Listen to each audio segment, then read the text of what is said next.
Depuis son enfance, Aïcha avait toujours imaginé sa vie comme un conte de fées. Elle se voyait dans une grande robe blanche, entourée de ses proches, avec l'homme de ses rêves à ses côtés. Le mariage représentait pour elle l'accomplissement ultime, une promesse de bonheur éternel, de stabilité et de respect dans la société. Elle se souvenait des récits de sa mère, qui lui parlaient des mariages somptueux, des festivités interminables et des chants de bénédiction qui faisaient écho dans les rues du village. À l'âge de 20 ans, Aïcha pensait que tout cela arriverait rapidement pour elle. Ses amies, ses cousines, commençaient à se marier, et Aïcha ne manquait aucun mariage, nourrissant à chaque fois ce désir profond de vivre à son tour cette journée magique. Elle passait des heures à rêver de la robe parfaite, des décorations, et bien sûr, du mari idéal. Mais alors que les années passaient, ce rêve qui la faisait vibrer devenait peu à peu un poids. Aïcha approchait de ses 25 ans, puis de ses 27 ans, sans qu'aucun prétendant ne se présente sérieusement. Sa beauté et sa gentillesse n'étaient pas en cause, mais quelque chose semblait échapper à son contrôle. Ses amies, quant à elles, avaient presque toutes trouvé un mari, et la plupart d'entre elles étaient déjà mères. Chaque année qui passait faisait grandir l'angoisse d'Aïcha. Chaque fois qu'elle assistait à un mariage, elle sentait une boule se former dans son estomac. Ses amies, vêtues de leurs robes blanches, étaient toutes comblées, échangeant des sourires complices avec leur mari tandis qu'elle dansait sous les regards admiratifs des invités. Elle voyait sa fille, qui avait trouvé l'amour à seulement 22 ans, vivre une vie de rêve avec son époux. Nadia, quant à elle, était fiancée après à peine quelques mois de relation. À chaque cérémonie, Aïcha souriait, dansait, et partageait la joie de ses proches, mais au fond, elle se sentait vide. Elle commençait à se demander ce qui n'allait pas chez elle. Pourquoi ne trouvait-elle pas, elle aussi, l'homme qui changerait sa vie? Plus le temps passait, plus Aïcha ressentait le poids des regards. Les questions incessantes de ses tantes lors des réunions familiales devenaient insupportables. « Et toi, Aïcha, à quand le mariage ?» disait-elle avec un sourire qui lui paraissait à chaque fois plus cruel. Aïcha évitait ces conversations autant que possible, mais la pression sociale ne cessait de grandir. Ses parents aussi commençaient à s'inquiéter, surtout sa mère. « Tu ne vas pas attendre éternellement, Aïcha. Il est temps de penser sérieusement à ton avenir, » lui répétait-elle souvent. Aïcha essayait de cacher sa frustration derrière des sourires forcés, mais la vérité, c'était qu'elle avait peur. Peur de rester seule. Peur de ne jamais connaître ce bonheur que tout le monde semblait atteindre, sauf elle. À 28 ans, Aïcha prit une décision, elle ne pouvait plus rester passive. Si l'amour ne venait pas à elle, alors elle irait le chercher. Elle se lança dans des rencontres arrangées par sa famille, des rendez-vous organisés par des amis, et même des cérémonies religieuses où elle priait pour rencontrer l'homme de sa vie. Mais chaque rencontre semblait la décevoir davantage. Certains hommes n'étaient pas du tout intéressés par elle, d'autres la voyaient simplement comme un passage. Il y eut aussi quelques prétendants bien intentionnés, mais aucun ne déclenchait cette étincelle d'amour qu'Aïcha attendait désespérément. Les discussions avec les hommes qu'elle rencontrait tournaient souvent en rond.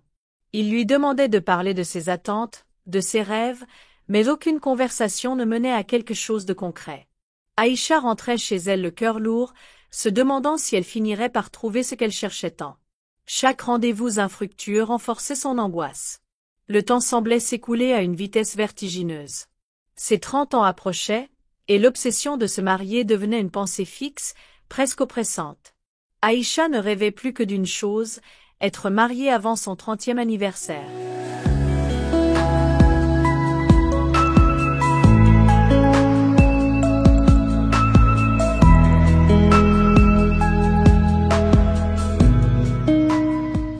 Lorsque ses 30 ans arrivèrent, Aïcha ressentit une amertume qu'elle ne parvenait plus à masquer. Elle avait toujours pensé qu'à cet âge, elle serait déjà mariée, mère de famille, et heureuse. Mais à la place, elle se retrouvait seule, rongée par l'angoisse et le doute. Elle n'était plus cette jeune fille insouciante qui attendait patiemment que la vie suive son cours. À chaque matin, elle se regardait dans le miroir, se demandant pourquoi l'amour l'avait oubliée. Pourtant, elle était belle, accomplie dans son travail, et aimée de sa famille et de ses amis. Mais à ses yeux, tout cela ne suffisait pas. Ce vide qu'elle ressentait ne pouvait être comblé que par ce rêve qu'elle chérissait depuis tant d'années, se marier. Un soir, Après une longue journée de travail, Aïcha rentra chez elle épuisée et désemparée. Elle regarda ses amies sur les réseaux sociaux, toutes heureuses avec leurs maris et leurs enfants, partageant des moments de bonheur familial qui semblaient à des kilomètres de sa propre réalité. Elle se tourna vers sa meilleure amie, Nadia, pour lui confier ses angoisses. Nadia, déjà mariée et mère d'un petit garçon, essaya de la rassurer. « Aïcha, tu as tout pour toi. L'amour viendra, il suffit d'être patiente. » Mais la patience n'était plus une option pour Aïcha. Elle sentait que le temps lui échappait, et elle ne voulait plus attendre. Puis, comme un coup du destin, tout changea un jour ordinaire. Aïcha, à 30 ans révolus, sans trop d'espoir, fut invitée à une fête organisée par des amis communs. C'était une soirée comme tant d'autres, et Aïcha y alla plus par politesse que par envie. C'est là qu'elle le vit pour la première fois. Moussa, grand, avec un sourire charmeur et une attitude qui respirait la confiance. Il avait quelque chose de magnétique, quelque chose qui attira immédiatement Aïcha. Ils échangèrent quelques mots au début de la soirée, et rapidement, la conversation se transforma en quelque chose de plus profond. Moussa était différent des autres hommes qu'Aïcha avait rencontrés. Il avait une façon de parler, de la regarder, qui la faisait se sentir spéciale. Ils parlèrent de leur vie, de leurs rêves, de ce qu'il espérait pour l'avenir. Aïcha, qui avait passé tant de temps à chercher quelqu'un comme lui, se sentit enfin comprise. Cette nuit-là, en rentrant chez elle, Aïcha ne put s'empêcher de sourire. Avait-elle enfin trouvé celui qu'elle attendait depuis tant d'années? Après leur rencontre à la fête, Aïcha et Moussa commencèrent à se fréquenter régulièrement.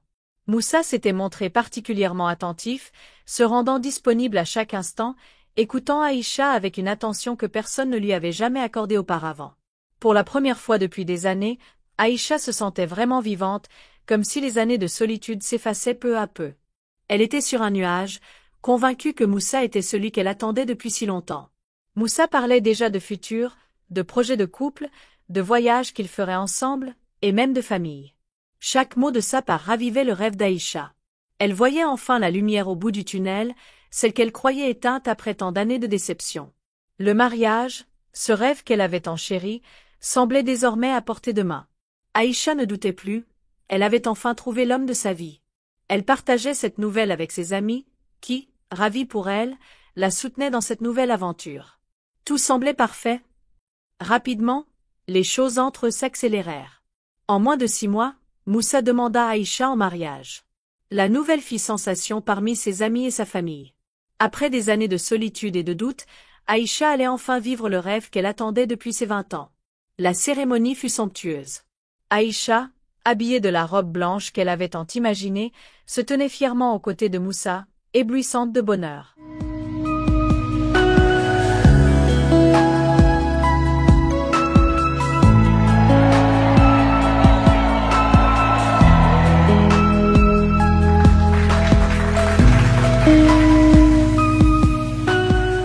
Les premiers mois de mariage furent idylliques.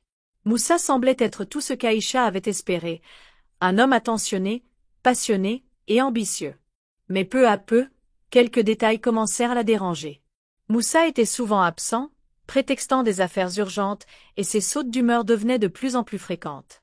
Au début, Aïcha se persuada que c'était simplement le stress du travail. Après tout le monde connaissait des périodes difficiles dans un mariage. Elle se disait que cela finirait par s'apaiser.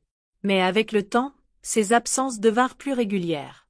Moussa rentrait souvent tard, parfois ivre, et ses explications semblaient de plus en plus vagues. Aïcha, préoccupée, chercha à comprendre ce qui n'allait pas, mais chaque fois qu'elle abordait le sujet, Moussa esquivait les questions, se montrant même parfois irrité. Un soir, après une nouvelle dispute où il l'avait accusée de trop poser de questions, Aïcha ressentit une froideur dans son regard qu'elle n'avait jamais vue auparavant. Ce n'était plus l'homme attentionné qu'elle avait connu. Elle se demandait si ce comportement avait toujours été là, dissimulé sous le charme initial, ou si quelque chose avait changé après le mariage. Aïcha se retrouva isolée, ne sachant plus à qui se confier. Elle ne voulait pas inquiéter sa famille, ni admettre à ses amis que son mariage tant attendu, celui qu'elle avait idéalisé, se fissurait. Elle se persuada que tout cela était temporaire, que Moussa finirait par retrouver son équilibre, et que leur vie de couple redeviendrait harmonieuse. Puis, un jour, alors qu'Aïcha réfléchissait à ce qu'elle devait faire, elle reçut une nouvelle qui changea tout. Elle était enceinte. L'annonce de cette grossesse fut pour elle un moment de joie, malgré les tensions qui pesaient sur son mariage. Elle pensait que l'arrivée de cet enfant serait le catalyseur pour retrouver l'harmonie dans leur couple. Mais Moussa réagit d'une manière inattendue. Il ne partagea pas l'enthousiasme d'Aïcha et se montra froid et distant à l'annonce de la nouvelle. Ses absences se prolongèrent, et ses accès de colère devinrent plus fréquents. Aïcha, désormais enceinte de leur premier enfant, se retrouvait seule à gérer ses émotions, ses craintes, et les humeurs de Moussa. Elle espérait que la naissance de leur enfant ramènerait la tendresse et la complicité qu'il avait connue. Mais la grossesse se déroula dans une atmosphère pesante, et Aïcha se rendait peu à peu compte qu'elle s'était liée à un homme qu'elle ne connaissait plus vraiment. Elle portait désormais la responsabilité de cet enfant à venir, et cela la paralysait. Elle ne voulait pas que son enfant grandisse dans un foyer brisé. Malgré tout, Aïcha choisit de rester forte. Elle refusa de voir son rêve s'effondrer. Pour elle, abandonner le mariage serait un échec personnel, mais aussi un échec aux yeux de tous ceux qui l'avaient vue se battre si longtemps pour obtenir ce qu'elle voulait. Elle ne pouvait pas renoncer maintenant, surtout avec un bébé en route. Les mois passèrent, et la tension dans la maison continua de monter. Moussa s'éloignait de plus en plus, rentrant souvent tard dans la nuit, ou disparaissant pour plusieurs jours sans explication. Aïcha, épuisée par sa grossesse, se battait pour garder le contrôle de la situation, espérant que l'arrivée de leur enfant changerait tout. Mais rien ne changea. Le petit Adama naquit, et bien que cela apporta un instant de bonheur, Moussa ne montra aucun signe de vouloir renouer avec sa femme ou de prendre ses responsabilités. Les premières semaines après la naissance furent éprouvantes pour Aïcha. Elle devait gérer seule les nuits sans sommeil, les pleurs de son enfant, et le vide émotionnel que Moussa laissait dans sa vie. Aïcha commença à douter de son propre jugement. Avait-elle fait une erreur en se précipitant dans ce mariage? Était-elle aveuglée par son désir de se marier au point de ne pas voir les signes avant-coureurs? Elle se remémorait leurs premiers mois ensemble, tentant de comprendre où tout avait commencé à se fissurer. Un soir, alors que Moussa était encore absent, Aïcha s'assit seule dans le salon, regardant son fils endormi. Elle réalisa qu'elle n'avait plus la même vision de la vie qu'autrefois. Ses priorités avaient changé. Elle ne pensait plus seulement à son mariage, mais à son rôle de mère et à l'avenir de son fils. Adama méritait de grandir dans un environnement stable et sain, et Aïcha se demanda si elle pourrait lui offrir cela en restant avec Moussa. Mais comment partir? Comment expliquer à tous ceux qui avaient cru en elle, qui avaient célébré son mariage, que tout s'effondrait? Elle ressentait le poids des attentes sociales, des regards des autres, des jugements à venir. Elle avait tant rêvé de ce mariage, elle avait tout sacrifié pour le réaliser. Renoncer signifierait admettre son échec. Un matin, alors qu'Aïcha se rendait à une réunion de famille, elle entendit une conversation qui fit tout basculer. Elle apprit que Moussa avait une liaison depuis plusieurs mois. Le choc fut immense. Cette révélation l'anéantit, mais aussi la libéra. Tout s'éclaira soudainement. Son absence, son comportement distant, sa froideur. Elle comprit alors qu'elle n'avait jamais eu le contrôle sur cette relation. Cette révélation fut le point de non-retour pour Aïcha. Elle savait qu'elle devait prendre une décision pour elle et pour son fils. Elle avait passé des années à courir après un rêve, à croire en une vie idéale qui n'existait pas. Il était temps d'ouvrir les yeux et de se libérer de cette illusion. Aïcha, après des mois de réflexion, décida enfin de parler à Moussa. Elle l'affronta calmement, sans colère ni amertume, mais avec une détermination nouvelle. Elle lui expliqua qu'elle ne pouvait plus vivre dans cette situation, que leur mariage n'était plus qu'une façade, et que pour le bien d'Adama et pour elle-même, elle devait partir. Moussa, d'abord surpris par sa force, tenta de la dissuader, mais Aïcha savait désormais ce qu'elle voulait. Elle n'était plus la femme obsédée par l'idée du mariage. Elle était devenue une mère, une femme forte, capable de choisir son propre chemin. Elle quitta la maison avec son fils, le cœur lourd mais libéré.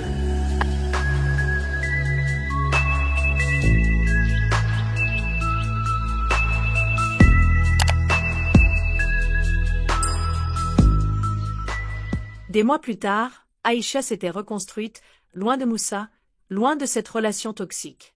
Elle était devenue une femme plus forte, plus sage, consciente de ses erreurs, mais aussi de sa capacité à se relever.